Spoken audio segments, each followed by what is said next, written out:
Hello, welcome to Pull to Open, a special edition of Pull to Open, a podcast where we talk about Doctor Who.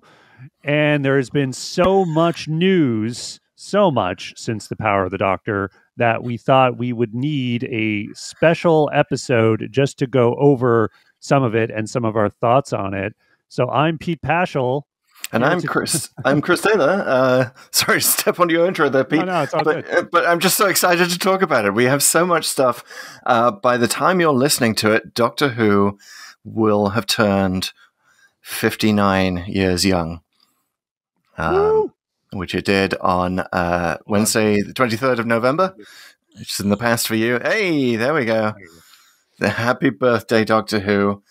And we're here to talk about the anniversary special that is coming out, the 60th special that is now just 360-something days away and will be the first of three specials over what the BBC is calling the festive season. Okay, background here. First of all, that's good to know because I wasn't sure about this. So listen, okay, guys, there's been a lot of news. We'll get to it. We have a new companion. There's been a lot of details shared by Russell T. Davies in the latest issue of Doctor Who magazine, which I have not read. Okay? And I blame Panini for this because I have not gotten my last two issues, and we're looking into it. There's a big investigation as to why, but Chris has. Woohoo! And that's actually new information for me. So the 60th anniversary, the one that's going to happen on November 23rd, 2023, will be the first of the specials. That's when and then the other two, there's two more, right? So there's three. There are two more, and all the BBC has been saying is they'll show over the festive season. Now, what I'm assuming, and a lot of people are assuming, has not been confirmed, but we're assuming that this means Doctor Who returns at Christmas, because Who and Christmas are so aligned now. Certainly in the British public's imagination. Although let me get depressing consequence out of the way immediately before we get into the fun stuff. I didn't just realize this, but I think it's sinking in for everyone that the holiday season of 2022 will be the first time since 2005 that we have no Doctor Who. No Doctor Who, which is why it behooves the BBC and Russell T Davies and Disney Plus, all of them, to kind of paper over that crack in space and time and provide us with as much information as possible. And if you can see this on YouTube, Doctor Who magazine, fresh out of the gate with just the beautiful cover. I think one of the best covers I've ever seen them do. David Tennant is the Doctor with the new diamond logo and everything.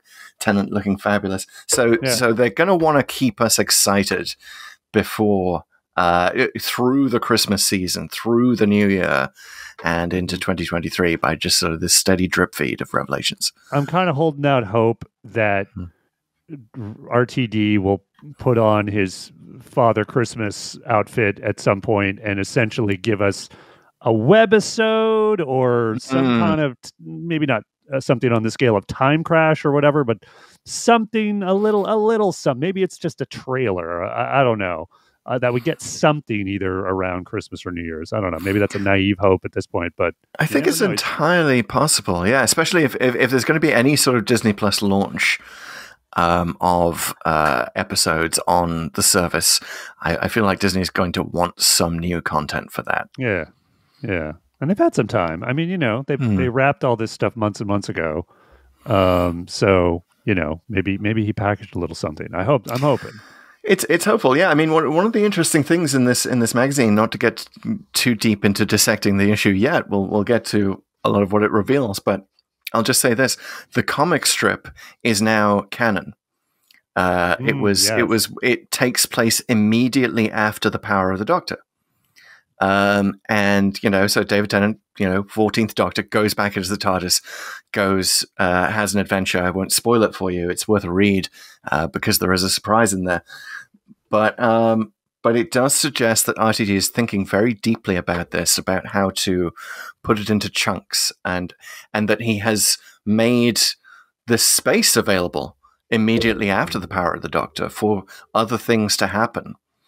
So we could, as you're saying, we could see a webisode, we could see a surprise, we could see something small that Tennant has filmed to make it a bit Christmas-ish, and releasing it Night of the Doctor style as a surprise. I mean, we all remember how amazing that felt. Oh, totally. And I really like that he made that decision with the comic, because it suggests to me that he's thinking along the lines that fans do now, which is like, it's now not just Doctor Who, but the Doctor Who cinematic universe. And we always knew he was doing this, right? Back with Torchwood, Sarah Jane Adventures.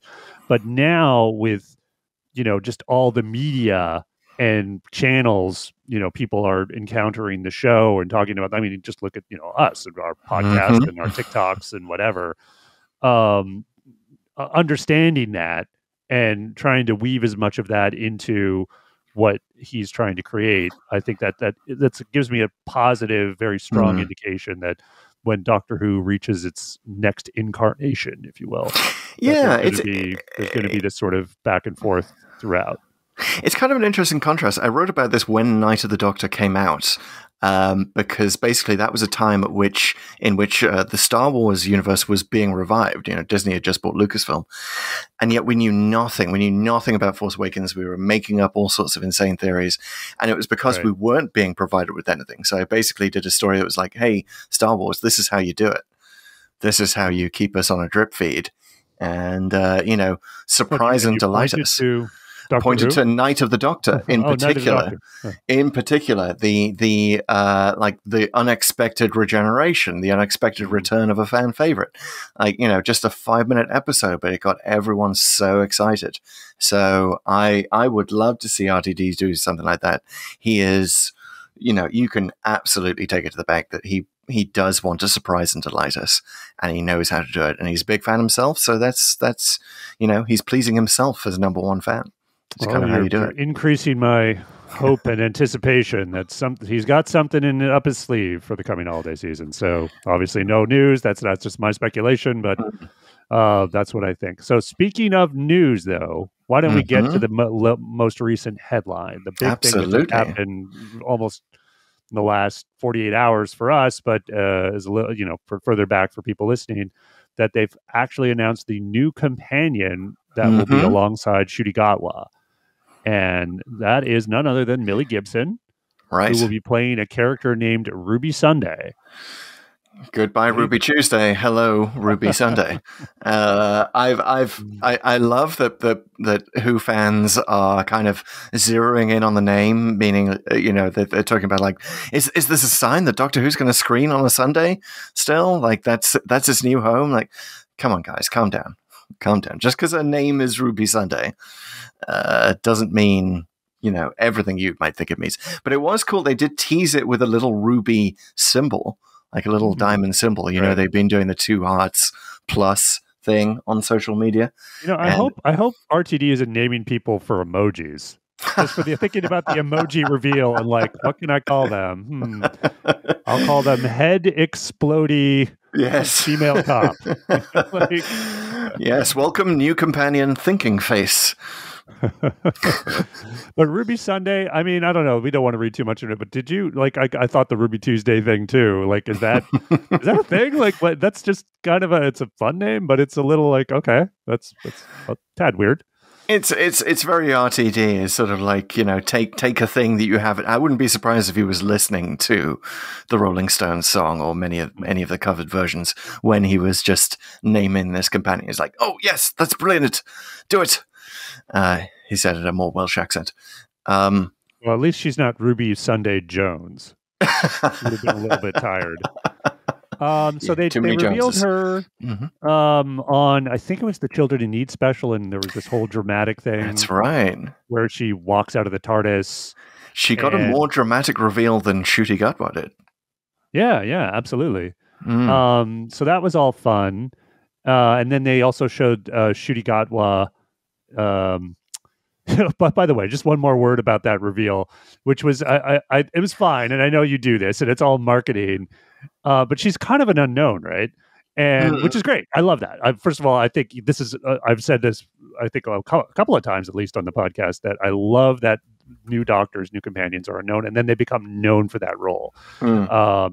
there's exceptions, obviously Eccleston, Capaldi to a certain extent, but like Smith, Tennant, I thought that was the good choice. So there's this thing that they introduce her, and it's like it's Mille Gibson, and everyone in the audience is like clapping, yay! It's like I got these vibes, like if you've ever seen the pilot of The Fresh Prince of Bel-Air, where they introduce Carlton, and Will is like, hey, who is he? That's exactly like what I thought. Well, that's the American reaction, and it was my reaction too. But we must remember that. So Mille Gibson stars in Coronation Street, which okay, I hear that's a popular show. It is Britain's longest running and most popular soap opera, set in Manchester. And it's just been a fixture on our screens for actually longer than Doctor Who has. It started in 1960. So, if you're going to draw from a show with even more history than Who, you go to Coronation Street. And she actually won the British Soap Award, which is a thing, for Best Young Actor this year. So, nice. She's kind of known. I guess she sort of injected a youth vibe into Corrie, as it's known. Not that I have ever watched a complete episode of Corrie. Sorry, Corrie fans. But yeah, it's sort of for the international audience. I mean, it makes sense that you would do it in a BBC Children in Need special, right? But sure. Yes, for the international audience, I guess the video of her shooting in front of the TARDIS, trading questions and kind of displaying their chemistry, was a much better introduction. For sure. That was good stuff. And she's speaking of youth vibe. She was born in 2004, so a year before the new series ever premiered. She said she's grown up with basically David Tennant and Matt Smith. Those were her doctors, fine doctors. But it's funny to think about, right? Like, I know you and I, as perhaps, shall we say, fan veterans of the series. I remember when Matt Smith became the Doctor, was the first actor to be younger than me to be cast in the role, which was a big kind of moment. I mean, younger than a lot of people, and yeah, me too. Now it's like everyone involved with the show is kind of, pretty much. And she's the fact that she talked about the Moffat era as like she grew up with the Moffat era, is a first. She was born in 2004. Fun fact: younger than Rose's character's age. Yes. In 2005. Yeah, she's younger than the baby who played Rose in Father's Day, which You're not kidding. Yep, not even kidding. She actually literally is a few months younger than that baby. Interesting fun fact: her full name is Amelia, and she was 6 years old when Amelia Pond first appeared on the screen. Actually, 5. It would have been before her birthday. That episode we watched recently, The Beast Below, she would have been one of the kids, cowering behind the sofa at the Smilers. It's funny to think of that. But at least she had Doctor Who. Like when they talked about Matt Smith and what he'd seen when he was growing up, like he was born in the dark times. There was no Doctor Who, right, and that kind of made us feel old, right? And then when it was on, I think he said, like when it came back, he said he never saw it because he was a young guy going out to the bar. That's what you do in your early 20s. I mean, come on, you can't hold that against him at all. Like, so. But it turns out to be perfect. I mean, we do have this great legacy of people who haven't seen the show being great doctors or great companions, right? Oh, I'd almost make that a requirement. I mean, not necessarily, because Capaldi obviously was a fan and was pretty awesome as a doctor, but you want those fresh eyes, those people who sort of look at the series and don't see it as this, all the details of the canvas that we've already sort of seen filled in and have kind of hyperanalyzed on this podcast and other places, but they just see the possibilities. And I love that idea that they're just going to like try things and just bring that energy and of the unknown to it. So that's totally great. Do you know what I've just realized is that we have preserved the perfect record of New Who of having non-fan followed by non-fan Doctor Chris Eccleston. Right. Followed by fan Doctor David Tennant, a fan of Doctor Who from being a kid. Non-fan as a kid, Matt Smith. fan Capaldi, non-fan Jodie, fan Tennant, non-fan Ncuti Gatwa. Oh, there you go. Yes. I almost thought you were going to go to Ncuti, but I forgot. I momentarily forgot. He's the 15th, not the 14th. Exactly. So speaking of Ncuti, I don't know if this is a reveal at all because I'm honestly not sure if they've started shooting. I think that they might still not have started shooting this season. I don't think they have. Yeah, but I did notice when he did his Q&A with Millie, he did not have a mustache. Yes, and yet he does in his brief appearance in the trailer when he says, "As we all know the words, say them with me. Will someone tell me what the hell is going on?" Right. I gotta wonder, Pete, and this may be born. I gotta wonder if that was just shot to allay fears that he wasn't going to be in it at all, and that we're going to find out that this was sort of like a lot of scenes from Rogue One were basically shot. The Star Wars movie were basically shot just for the trailer, didn't actually end up in the final movie. I feel like that's what we're getting here. For that TIE fighter. Yeah, exactly. It never happens. I was like, when am I going to see the TIE fighter? Exactly. Yeah. Yeah. So I feel like that might be the case, because if you're RTD, like you're just like let's get Ncuti against a green screen and make it look like he's standing there on that rock. But we actually know now from the comic strip that that's not like David. The 14th Doctor pretty quickly leaves that rock on which he is regenerated. That's canon. So it just sort of feels like RTD's like, let's just get him against a green screen, have him with his shirt open, excite the fans, have him dress whatever he's going to dress, and, it doesn't have to be canon. Yeah, I kind of wonder if they're going to do something along the lines, not necessarily exactly like Day of the Doctor, where you see Capaldi's eyebrows, but that was just such a surprise. I don't think they could match it now that they've had him in the trailer, but it got my imagination going. Are they going to try something almost like the specials are a flashback of the 15th Doctor? But I don't think you can do that, because you kind of have to introduce him via regeneration. Otherwise... Well, the other thing that the BBC has said is that Tennant is going to regenerate over the festive season. Like they keep using this phrase, over the festive season, which suggests that we might actually see the whole thing being a bridge, basically, that he regenerates at the end of the second special, and then the third special is all shooting. Now that would make 3 specials make sense, and it would make what we're hearing about Tennant 14 as the quote-unquote bridge Doctor make sense. That he's a bridge both for real-world reasons, because Ncuti wasn't available because of his shooting schedule, but also a bridge between the old and the new. So to put the regeneration, to make the regeneration a surprise as well, because we know RTD likes his regeneration surprises. We saw that in Journey's End. To make that a cliffhanger again, perhaps, but like the cliffhanger is actually real now. And I wouldn't be surprised if we see that. I love it. I maybe he does it in reverse or something. That'd be cool too. But I do feel like there's just so much time. Well, not that there's so much time in terms of the real world until we see it. But really, one of my concerns was when all this stuff was sandwiching against each other, and then we at some point learned that the next season, the 14th season, was going to be after all these specials.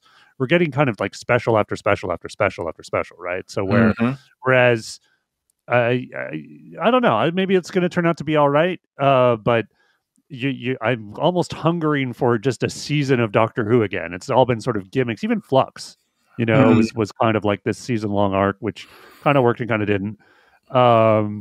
It's been a long time since we've just had a season of Doctor Who. I'm suddenly sort of occurring, and while I'm really anticipating all this, I don't know. There's a little bit of me is like, okay, I'm getting my special episode button pushed a little too much. But I'll take it over a dearth of content at the very least. Yeah, absolutely. And it does sort of kind of mean that when Ncuti's first season starts, like we get that relief of like, thank goodness this is Who the way it's supposed to be, right? A whole season of it. Can really flex his muscles and go to different time periods. And, we can have that traditional going to the end of the world episode and, episode 2. And we can have all the old tropes back again. Yeah. So speaking of going to the tropes, whether it's the end of the world, one of them is going to the past. And Mille Gibson has expressed that if she could go anywhere in history, she would love to go to ancient Egypt. Yes. And Cleopatra and the pyramids, I believe she said. Which I don't think, even though there's been a lot of Egyptology, we've gone to pyramids of Mars. There's been hints of it in, I think, City of Death and other things. I don't think the Doctor's ever really gone there in the show, has he? No. I don't think so. The Doctor herself has never actually been to ancient Egypt, as far as I remember. And it is, Africa in general is kind of a big gaping hole in terms of, its representation in the show. And that was something that Jodie said in his own introductory video, was that he would like to see Doctor Who tackle Nigerian myths, which was interesting. Of course, Jodie is he's a Rwandan Scot, born in Scotland, but he's very much roots in Rwanda. So here we have in many ways the first African Doctor. It would make sense to explore this and to explore Africa's rich history, and maybe that's Egypt, maybe it's Nigeria, who knows? Well, I love it, and I suddenly remembering again. I think I mentioned in a previous podcast, but there was one episode in Big Finish, one story in Big Finish, and it was actually called "The Eye of the Scorpion," where the Fifth Doctor, and Perry go to ancient Egypt and actually pick up a companion for a while there. So they could mine a little bit out of that, because I remember that one being a fairly decent adventure. But yeah, I would totally love to see them do some new stuff, some unexpected stuff. They've certainly mined British history, and I think should continue to do that. It's a British show. But use human history, use your opportunities, right? Like they indulged Matt Smith and his friends and their love of America. Obviously, that aligned with the marketing goals of the show. That helped a lot. But let's Utah very overrepresented in Doctor Who history, as we talked about that during Dalek, right? But yeah, it's for such for a Time Lord who is so interested in humanity, it is weird that the Doctor has never been to see, so far as we know, the birthplace of humanity in Kenya. Eastern Africa is where we're all from. So why hasn't the Doctor been to see that? Is he afraid of the giant monolith that he might find there? I was just thinking that'd be amazing if it's it's like a giant monolith, and it turns out it's just like a door to a Walmart or something. I love it. Yeah, we can do a Kubrick crossover episode. Kubrick's dead. Arthur C. Clarke is dead. Totally do a monolith. You won't get sued. Cool. So we're really excited about the companion and seeing them. We should also mention, of course, we're getting Donna back, and we're getting the new Rose, who I guess is just a companion for the length of the specials. Yeah, so that's kind of the consequence of this reveal. It seems that she's just going to be there for the 2 or 3 specials that we're going to have, and I don't know. What do you think of that? I guess to me, it sort of lends credence to the idea that maybe this is sort of a parallel universe Rose or something. And a parallel universe Rose or a celestial toymaker Rose. We do know now. It hasn't been confirmed that Neil Patrick Harris is playing the celestial toymaker, but it is kind of an open secret. Exactly. The BBC hasn't shot it down, and he's clearly dressed in some sort of Geppetto-like outfit in one of his promotional photos, which definitely lends credence to that notion. And people have reported from the set that there's a toy store, blah blah blah. Okay, so it's the celestial toymaker, so we know that he has power of reality. We know that he may well have been the one who regenerated the clothes. And is responsible for this generation. We'll get to the clothes part, but also that would suggest that he's providing things to the Doctor. So he may be at some point like, here, you like companions named Rose? Here's a rose for you. And the Doctor would be like, what? You love Donna, you miss Donna, here's Donna again. Look, she can actually remember you now. Nice. It would be an interesting way to play that and to kind of bring the fan service in as a legitimate plot point. Yeah, and I trust Davies to do that within a way that sort of makes sense and doesn't make the toy maker just suddenly this crazy all-powerful person who just sort of has no parameters, right?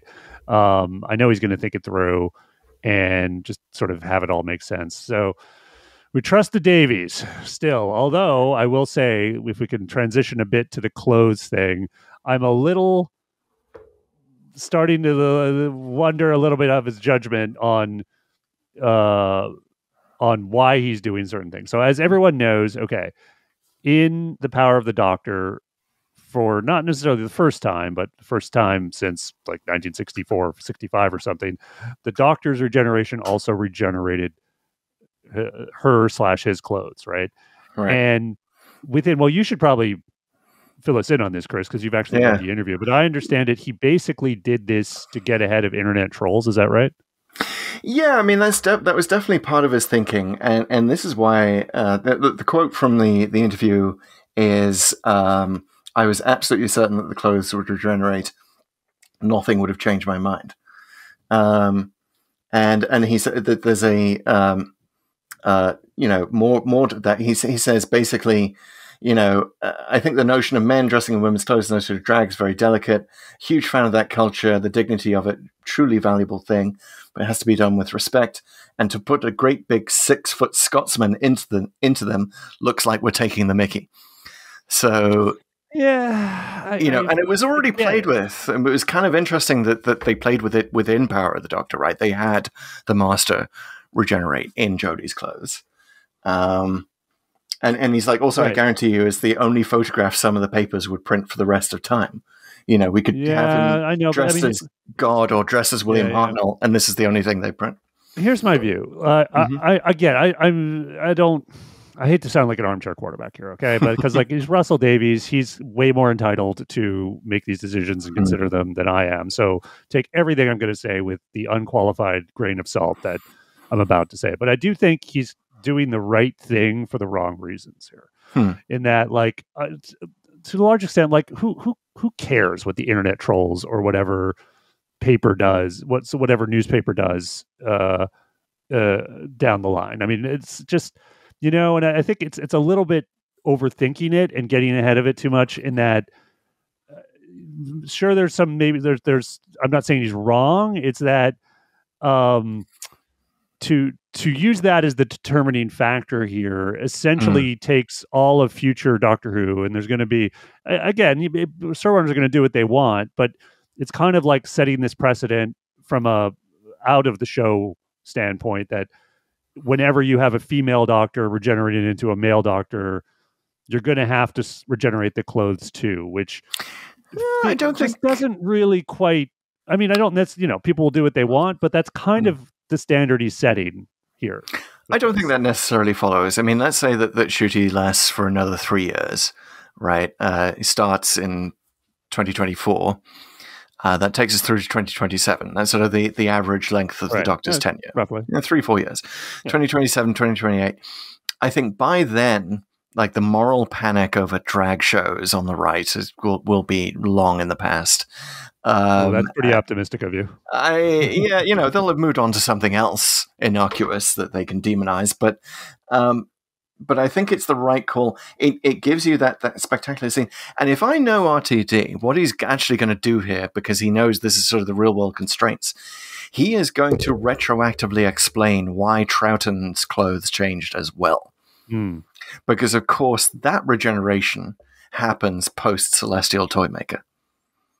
Right? So I'm sure we're going to get a line or two of I've been tracking you for years, Doctor, and I was responsible for this, and I was responsible for that, and didn't you wonder why this happened? And he can use it to cover up historical plot holes the same way that we use the Clara Splinter on our show to cover up plot holes. But that's one of the biggest in Who history, right? That Troughton the clothes did definitively change for no official reason. Yes and no. I mean, I wouldn't call it the biggest, just because I think we've mentioned this before in that it's close enough. You know what I mean? Like they're both kind of like, okay, like did you even notice within the show? They didn't even really acknowledge it.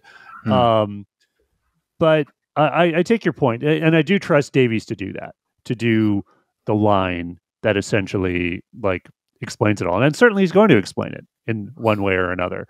I think the reason not to have him keep Jodie's clothes, though, is more that Tennant has already had that moment, right? Like he's already woken up in someone else's clothes, and he's already had the wardrobe moment in the Christmas Invasion. So it's not new for him, and it's not new for the audience for him to sort of go through that. In fact, it's kind of not just sort of a waste of time. It sort of almost undermines all the stuff that came before. So I think there's a good reason to do it. I just don't think it's sort of the outshow social reason. Which I hope you're right that there's whether it's the right forgetting about it or some other reason, like it's just that we get to a point where it's just okay, we can just have people regenerate and keep the rule that the clothes stay the same, because that's interesting. It's good to see the previous Doctor in the new Doctor in the previous Doctor's clothes, so that you're sort of reminded of it, and then they sort of have this slow self-discovery of who they are. That's great, but like I say, Tennant's already done that. Like we don't need to see that again. So yeah, I think this is going to be a one-off, to be honest. And I agree. They're going to keep and I absolutely agree with you. It's some of my favorite Doctor Who moments. Seeing Peter Davison waking up in the folds of the scarf of Tom Baker's scarf. It's just beautiful. We talked about that in the regeneration episode. Go back and download, listeners. But one thing I like about what they've done with the clothes here is they haven't put Tennant in his.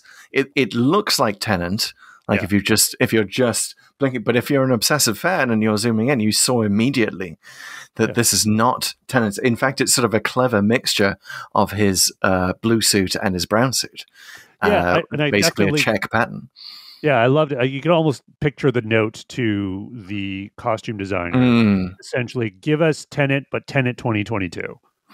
Yeah, and give it a twist. Yeah. It's a twist, but also it's like I'm not sure. The Doctor would have dressed himself in that pattern, right? I mean, it is like it's a weird tie to wear with a checked. It's this weird grey tie, but like the check pattern is kind of clear, and it just sort of looks like what you would do if you were kind of trying to cosplay the Doctor, but you only had this suit, and it seems like it's deliberately a little bit off. Yeah. Agreed. Yeah. Someone using the Doctor as an action figure. I think that's basically what we're looking at here. Yeah. I got to say, when he regenerates and the clothes regenerate, and I mean, you don't want to unpack it too much, but the fact that like he's got the one button done and everything, certainly everything sort of fastened up or whatever, but it does sort of, this is one of my problems with regenerating the clothes, and I hope they never do it again, because it takes you out of the show a little bit too much when it invites sort of thinking on that level, which again takes you out of the show. And now I think a common defense of this kind of thing, well, you'll take someone regenerates every cell in their body and has a new personality, but you won't take the clothes. But it's like, well, yeah, actually, I do think one kind of on a certain level makes more sense and one kind of doesn't. So I hear you on that. I think we also shouldn't talk about the clothes too much without talking about the hair. The fact that Tennant has this much more sort of a bouffant kind of thing going on than he ever did in the Doctor's 10th incarnation. So that sort of also to me speaks this notion that it's the toy maker dressing him. And you could even have the toy maker be a bit drag phobic himself and sort of explain it that way.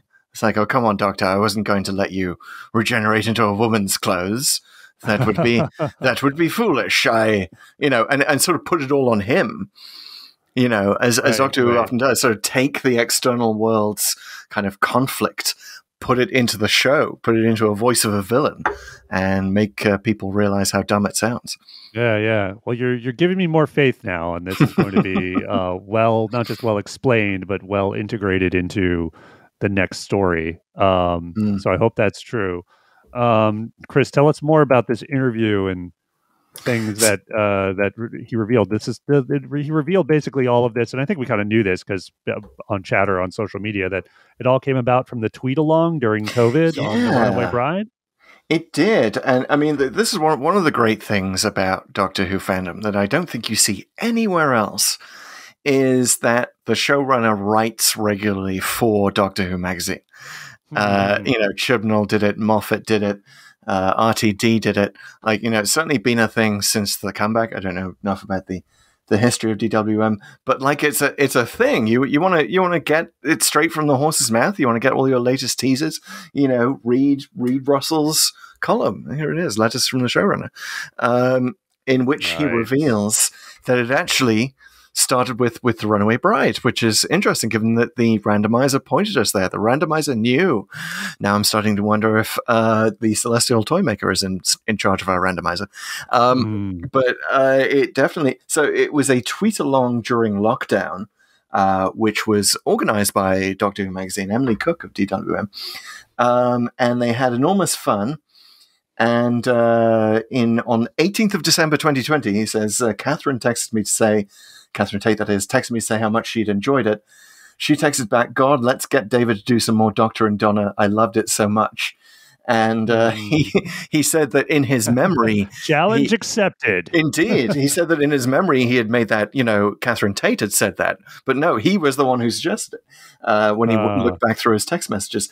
And then it turned out that David was available, said he would do it in a heartbeat. She actually asked David for RTD. And then he checks in with Chris Chibnall because they're old friends. And yeah, of course they are. And he just throws it out, and he's like, "Oh, I don't know if this would fit in your future plans. Maybe it could be a special somewhere down the line."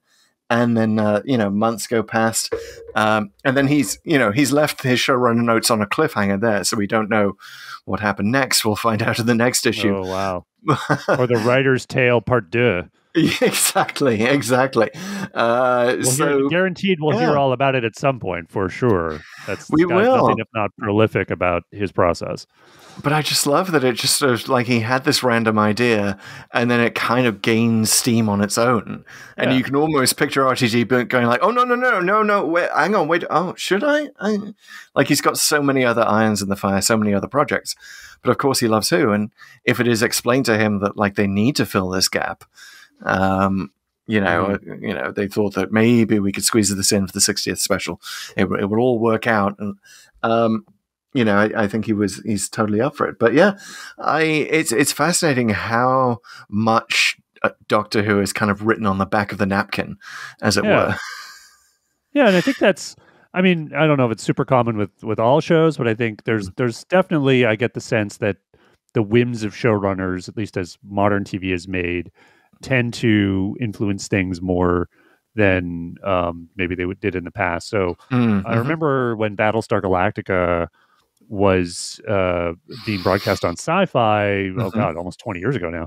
Oh God. And the Ronald D. Moore would share a lot about his process and sort of ideas he would come up with. I would listen to the commentaries on some of those episodes, and it was surprising how little planning there was. They would talk a lot in that show about how the Cylons have a plan. Well, the showrunners kind of didn't. They were just they had certainly broad strokes they knew they wanted to do, but there was as they sort of had characters mix and do different things, they were kind of coming up with it on the fly. And I actually talked to Ronald D. Moore about that, and specifically about the All Along the Watchtower introduction, because that to me was my favorite moment of Battlestar Galactica, because it's such a WTF moment. It's such a cliffhanger at the end of season 3, I believe, right? When you're expecting it to focus on the trial of Gaius Baltar, and suddenly this Bob Dylan song enters the narrative, and you're like, holy hell, they're saying the lyrics. What is going on here? That came from just an idea that Ronald D. Moore had on a different show that he was working on. I believe it was Eureka. The idea was, there's going to be some alien message from space encoded in a pop song. And so he returned to it for that. And it's just an example of like how you can, as a showrunner, just sort of lightly pick out these elements. And you see RTD doing it in The Writer's Tale all the time. Like, oh yeah, that's good. Oh yeah, that's good. And it reminds me of what the artists at Lucasfilm say: to make Star Wars, you've got to hate Star Wars. As in, don't treat it too reverentially. Don't. Exactly. Yeah, don't do what's gone before. Do something random and new. Take something out of the, pick something out of the random box. Yeah, you've got to be willing to throw it all out and, rip up what you're doing and start something new to take it in an interesting new direction. Sometimes it works, sometimes it doesn't. I'm not saying that that's always happened. Obviously, here on this podcast, we've been super critical of the Timeless Child arc, which sort of certainly for whatever, we're not here to rehash arguments about that, but it is whatever you want to say about it, you have to admire the notion to really rewrite the rules, and that is something every showrunner should not hold back from. So yeah, I mean, there was definitely a lot of pushback on that, but I'm glad that Chibnall tried it. I see what he was going for. He wanted to canonize Brain and Morbius for one thing, and just introduce this notion that the Doctor could have been anyone in the past. The Doctor may run into past versions of themselves, and also kind of clear the way for doctors of different genders, doctors of different ethnic origins. It just because you can't just say that it's just been these 12, 13 white men. You can sort of retroactively say that. And yeah, there was a lot of pushback, but my God, if they did something in Star Wars fandom that directly counteracted the original 1977 movie, fans would be losing their minds. So Doctor Who is inherently much more malleable. That's one of the things I love about it.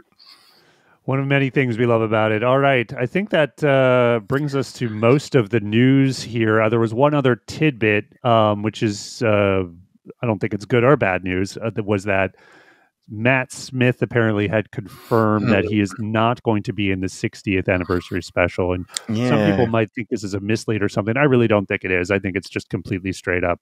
He's not in it, which is again, I will say completely fine.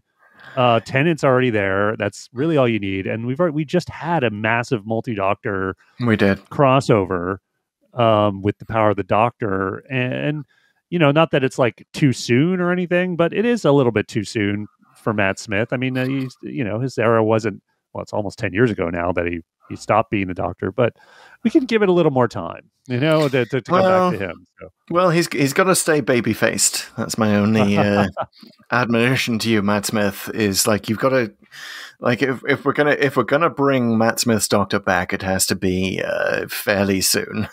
Well, what if you could say he popped out from the Christmas planet? Yes. Yeah, exactly. Direct from Trenzalore. Easy. Done. Sure, Matt Smith. You got it. Love it. Thanks for the new headcanon. You're welcome, RTD, or whoever comes after you, which is probably when it'd be a good time to bring Matt Smith back. Yeah, I can totally see the 70th special being, reuniting all of the new Who Doctors that we haven't seen yet, that we haven't seen return yet. Like Eccleston might be ready for it by then. Yeah, maybe. Okay, guys. Well, this has been great talking about the show with something we don't usually do here in our random journey, but we're going to be back in our random journey next week with getting back to the Planet of Giants. So come back for that. This is and has been Pull to Open. It's a podcast, guys. What you do with podcasts, you subscribe and you share them with friends. And if you really generous, you leave a review on whatever service you're listening to us on. So please go ahead and do that. Reviews really do help the show. Yeah, please in your review tell us how we're wrong. We don't understand Doctor Who at all, and or leave an emoji, because we are, as we've mentioned many times, accepting emoji reviews of individual Who stories. So please continue that trend. And tell us. Don't hold back on how wrong we are as long as you leave 5 stars. Yeah, and if you're listening to this far in the future, once the 60th anniversary special has aired, please, again, don't hesitate. Leave us a review. Tell us how wrong we were a year ago. Oh, I'll be sure to do that. All right, guys. Catch you next week for Planet of the Giants. Cheers.